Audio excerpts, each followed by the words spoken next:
Hi guys, welcome back to my channel. So for today's video, I really wanted to focus on skincare after cancer and specifically focusing on people who have dry skin after cancer. The drugs that are put into our system to kill the cancer really does a number on our skin and all of our internal organs and really dries them out from all the chemicals. Although I do suffer from dry skin, I have oily patches on my skin, and because I went through premenopausal symptoms, I also suffered from a lot of hot flashes which produced a lot of oil on my body. So I did find ways to kind of manage that.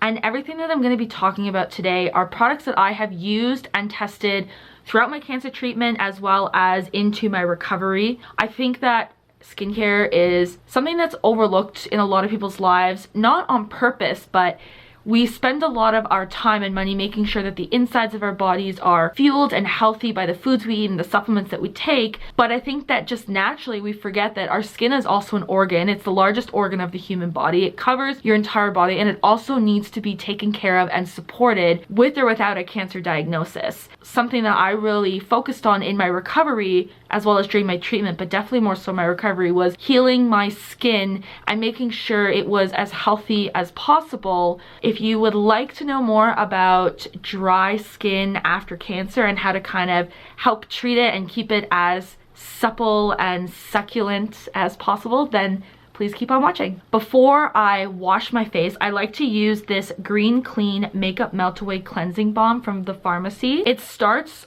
like a paste, and then as you put it on your skin, it turns into more of an oil. I would say it's the equivalent of that micellar, whatever you call it, water, but I find that water to be really harsh and abrasive on my skin and tends to burn a lot, whereas something like makeup removing oil or this balm is really gentle on your skin. Because it is an oil, it gently wipes away all of that makeup. So I would really recommend something like this if you have those sensitivities like I do. My current favorite cleanser is, as you can see, it's almost done. I just have like maybe 2 washes left in it. It's the Kale and Green Tea Spinach Vitamins Superfood Face Wash by Youth to the People. This is a really amazing face wash if you have dry and sensitive skin. It's very gentle, but it lathers really nicely. It's green and clean and cruelty-free at Sephora. It is for all skin types, but I find it works really well on people who have dry, sensitive skin. It's very gentle and soft. It feels like a nice creamy gel that you're putting on your skin. It lathers well. It does take off makeup pretty decently even without the cleansing balm, and it leaves your skin feeling nourished. A lot of cleansers I find leave my skin feeling really tight, and that's because the cleanser has stripped your skin of its oils. And for people who have dry skin, that's kind of not what you want to do. You want to have some kind of cleanser that doesn't strip it of all your natural oils and just leaves you feeling cleansed, but not like your face is gonna break like it's made of glass. So moving on to exfoliators, I have a couple of like different exfoliators that I use. One of them is more of an oil-based one, and the other ones are chemical peel exfoliators. Exfoliators, like we know, are those ones that have those little beads in them that kind of scrub your face and get rid of dead skin. You can use them on your body as well as your face and hair. Those beads are actually made of plastic, so number one, it's bad for the environment. So if you are going to use an exfoliator scrub that has those in it, try and look for one that's made with nuts or sugar, something that's biodegradable and won't just keep like adding waste into the world with these little plastic beads. These little pieces of plastic and even the nuts and stuff can sometimes be too harsh on sensitive and dry skin. If you're looking for something for your body, check out dry brushing. It's an excellent way to exfoliate the skin. Right now I'm using this exfoliator. It's called Gommage Biologique Peeling Gel, and it's got AHA and green tea in it. I bought this at a spa that I went to in the fall, and I really love it. I think it's amazing for sensitive skin. It's basically an oil that you put on your face. It's kind of like a gel actually, and it turns into an oil. And as it turns into this oil, it becomes slimy on your face like you're rubbing olive oil on it. But that slime is actually the dead skin that's being gently taken off of your face with this oil. So after I would exfoliate, which might be like once or twice a week max, max. I don't usually do it more than that. I go in with a toner, and right now I'm using the Perricone MD No Rinse Intensive Pore Minimizing Toner. I really like this toner. It has kind of a medicinal smell, but it's really like soothing. It doesn't dry out my skin at all, and I just put it on one of those reusable bamboo or cotton pads. Okay, so now that the kind of cleansing stage is done, next is the serum stage of my skincare routine.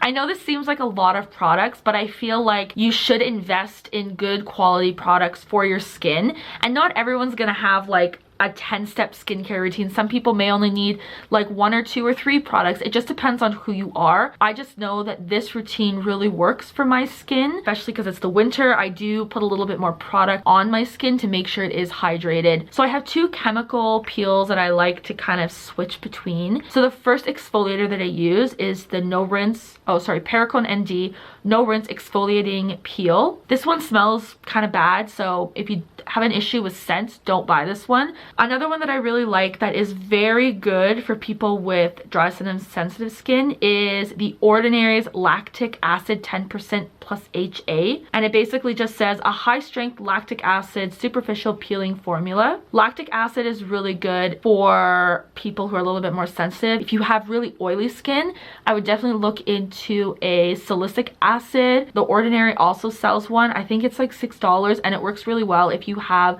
a lot of acne, blackheads, or really oily skin. The last thing I use on my skin before I put on my moisturizers is the Ordinary Hyaluronic Acid 2% plus B5. This is a really nice little boost of hydration to put on that absorbs really quickly into your skin right before you put on your creams. For my face hydration or moisturizer in the winter, I use a thicker cream because it's dry outside and I just need it. I use the Pond's Dry Skin Cream Rich Hydrating Facial Moisturizer. Literally the best inexpensive cream I've ever bought. I think I got this at Walmart for under $10. It's massive. It smells like, honestly, it smells like your grandma. Like, it just has that old lady grandma smell, and it leaves your skin feeling like a baby's butt. It's so nice and so soft. Highly recommend. And for like under $10, you really can't go wrong for a moisturizer. And then I also wanted to mention a body moisturizer because during the winter my entire body is so dry, and so I wanted to throw this in here just as like an FYI.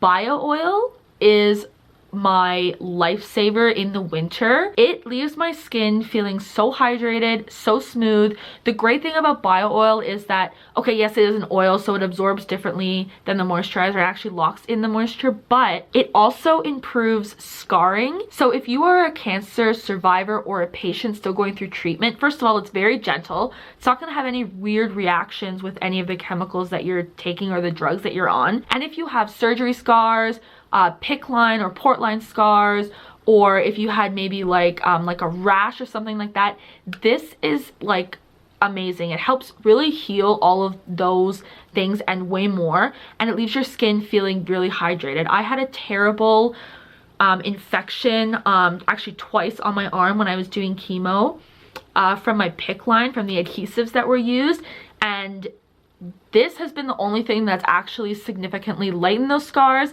and helped really heal that skin and kind of brought it back to a little bit of a normal color.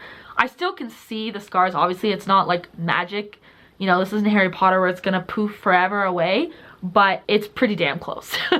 Finally, we are at the last stage of the nighttime skincare routine, and this is the finishing serum stage. It's really important to use some kind of serum at the end of your treatment to lock in all of the moisture that you put on previously. And what that oil does is it makes sure that the cream actually gets absorbed into your skin through the oils. The 2 oils that I'm really enjoying right now are this vitamin E and avocado oil, and then this is a blueberry seed oil. These are my 2 favorite oils just because I feel like they actually heal a lot of the scarring on my skin and leave my skin feeling really smooth.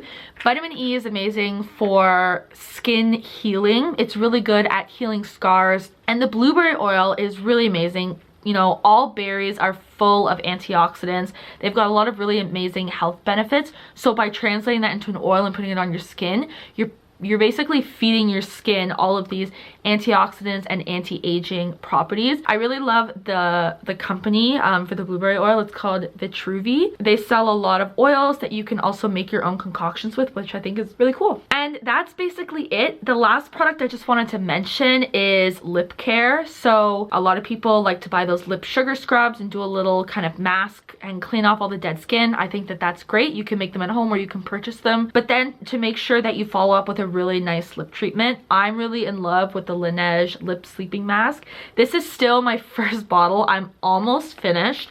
I've hit the bottom. Leaves your lips feeling very hydrated in the morning. You're not waking up with like any cracks in them or any sores. And during cancer, a lot of patients can experience mouth sores and cracked and dry lips from side effect from the chemotherapy. I also had these, and I found that this lip treatment really helped just keep my lips feeling hydrated as I slept through the night. It's very similar to the consistency of Vaseline, but it smells way better. Let me know if you like this video. I have a lot of plans for this channel that I feel like I keep talking about, but I haven't actually executed yet. I'm just living my life, and sometimes this gets put on the back burner. So I'm really trying to make that a goal for 2020, is to focus on sharing with you my experiences in my life after cancer and things that work for me. Please leave me a comment down below if you liked this video. Make sure to like and subscribe and join our growing family. And I will see you guys in the next video, hopefully with a more completed background. Have an amazing rest of your holidays and have an amazing start to 2020, and I will see you in the next video. Bye!